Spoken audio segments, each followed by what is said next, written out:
Hello అండి. నిన్న వైకుంఠ ఏకాదశి కదా! ఉపవాసం అయితే ఉన్నాను. నిన్నంతా కూడా ఫుడ్ ఏమి తీసుకోకుండా ఓన్లీ పాలు, పళ్ళు ఒకటి తీసుకొని ఉపవాసం అయితే ఉన్నాను. రాత్రి మళ్ళీ పూజ చేసుకొని రాత్రంతా జాగారం ఉండాలి.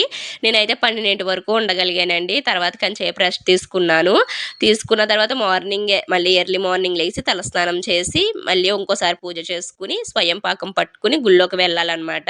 ఇంకా స్వయం పాకం వచ్చేసరికి బియ్యము, కొన్ని కూరగాయలు, పచ్చకర్పూరము, స్వామివారి హారతి ఇవ్వడానికి పచ్చకర్పూరము, కొన్ని తులసి దళాలు, అమ్మవారికి తాంబూలము, అగరబత్తీస్ అనమాట.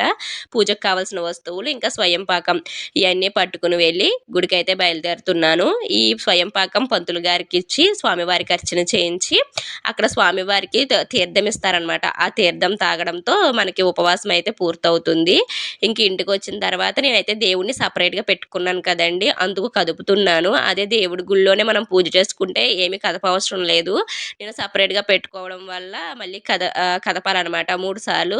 ఏ పూజ అయితే చేశానో స్వామివారికి ఆ విగ్రహాన్ని అయితే కదుపుకుని అప్పుడు కొన్ని వాటర్ తీసుకుని ప్రసాదం కింద గుళ్ళో అరటిపండు ఇచ్చారు కదా, ఆ అరటిపండుని అయితే తీసుకోవాలి. ఫస్ట్ ప్రసాదాన్ని తీసుకోవాలి. ఈ విధంగా ఇప్పటితో వైకుంఠ ఏకాదశి వ్రతం అయితే పూర్తవుతుందండి.